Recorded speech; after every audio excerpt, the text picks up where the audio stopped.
Hi, I'm Jen from Repose, and this is just a little video about bolstering, specifically bolstering for rib-pelvis alignment in exercises where you're on the floor doing shoulder mobility work or anything to do with the core, the pelvic floor, and the core muscles.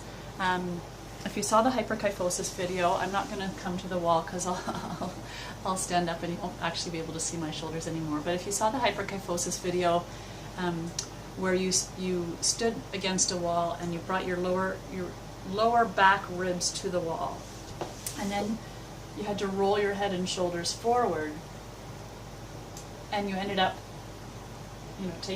head ramping your head back, rolling your shoulders back, but you still had some kyphosis. Your head was off the wall and probably the top of your shoulders was off the wall, maybe even a little bit more than that. So the general idea with bolstering for floor exercises that involve the core or shoulder mobility is, again, from that hyperkyphosis video, we want the ribs and the pelvis to line up and we're not moving our ribs instead of our shoulders, and we also want the ribs and the pelvis lined up for the best position of the linea alba that runs between the sternum and the pubic bone for any kind of core work. So we want that alignment when we're doing this work. So if you come to the floor if you are doing these exercises and you come to the floor without bolstering, the ribs might be up here. Whether your legs are bent or straight, the ribs might be up here. And you need to, just like when we were at the wall, to get the ribs down, the head and shoulders had to come off the wall. Same thing with the floor, the head and shoulders have to come off the floor, but obviously you're not going to strain your neck to hold your head here while you're doing shoulder or core exercises, so you need to bolster. You need to fill in that space between the shoulders and the floor. So first option, there's several options. You could use something like this, the half foam roller. You could put the head here, so if my ribs are up, I just need to lift my head a little bit to get my ribs down. Now my ribs are down. So that's one option. Another option would be to use blankets. With blankets, you can have a stair-stepped approach. So if when you came to the wall, your head and shoulders were really like this, so your head was way off the wall, but your shoulders were also off the wall, then you could stair step with the blankets.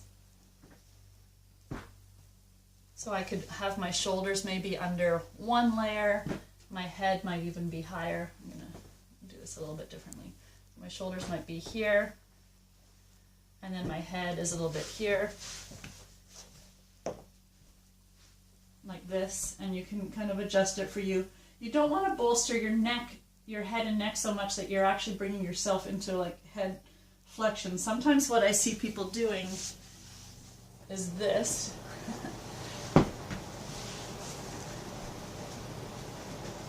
But now this is just, I'm just kind of, my head is like way into flexion. My neck is way into flexion. That's not what I want. I just want to be able to bolster that space that would have been between my shoulders and my head and the wall, but now it's the same thing but on the floor. So you can use the blankets a little bit under the shoulders to bolster the shoulders a little bit. Maybe you need to bring the other blanket higher, not so much that you're neck flexion, but you don't want to be you don't want to bring your shoulders up and then do this with the head, so you're in hyperextension of the neck. So you want to bring something under here. There's tons of options. You can use whatever you have. You can use pillows, the half foam roller, foam yoga blocks, layered blankets. You can stair step it as much as you need, but the idea is that you're getting your lower ribs to the floor so that they're lined up with your neutral pelvis, and you're bolstering the space that when you did the exercise at the wall, you're bolstering whatever amount your head and shoulders came off the wall. That's what you need to bolster off the floor to bring your ribs down. Otherwise, when you bring your head and shoulders to the floor, the ribs will go forward, just like they did at the wall.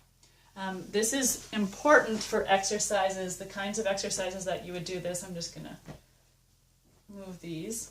And I'll use the half foam roller. You can do floor angels here. You don't have to be in psoas release to do floor angels. You can do the floor angels exercise here, but we don't want the ribs way up here. So we've got the head and possibly the shoulders bolstered to bring the ribs down, and then you could do floor angels. Sometimes we do the where we're holding a log and we're mobilizing the shoulders this way, but you don't want to pop the ribs up. You want to keep the ribs down. Any kind of exercises where you're working the shoulders. This one that we sometimes do in class, where you're arching, you're interlocking your fingers and arching, and you're bringing your shoulders, your arms overhead, but without popping the ribs.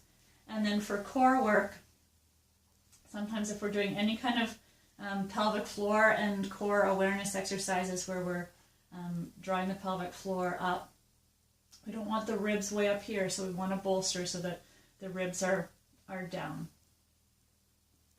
Any kind of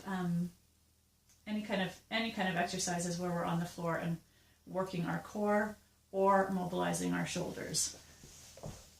So hope that's helpful. Hopefully that explains when we do in the classes, when I ask you to kind of bolster a little bit before we do shoulder or core exercises, and you have a general idea of how much you need to bolster based on how far your ribs are away from the floor when you come down.